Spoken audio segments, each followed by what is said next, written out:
Mga boss, meron tayong isinalang na maliit na sprocket. Halos hindi na sana po pwedeng isalang dyan sa malaking holder natin. Ang ginawa na lang nating diskarte. Ayan po maliit lang po yung sprocket mga boss. Lulusot na po yung sprocket na yan. Ayan yung sprocket na yan. Lulusot na po yan dito sa butas nito sa butas na yan lulusot. So ang naging diskarte po natin dyan mga boss, naghanap tayo ng plate. Ayan binutasan natin yung plate.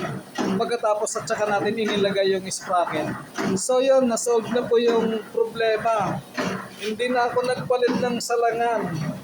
Actually may maliit naman po akong salangan na para sa maliit na sprocket. Ito po ayan, ito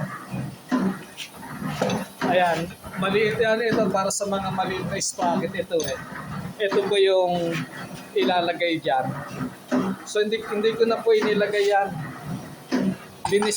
Diniskarte yan na lang po natin.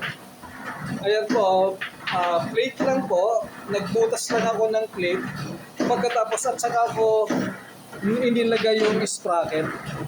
Ayan. So naipit na po natin yung sprocket kahit malaki yung salangan natin pang malaking workpiece. So yung malaking workpiece natin ay malaking pangkapit sa workpiece. Naikapit natin po yung maliit na sprocket.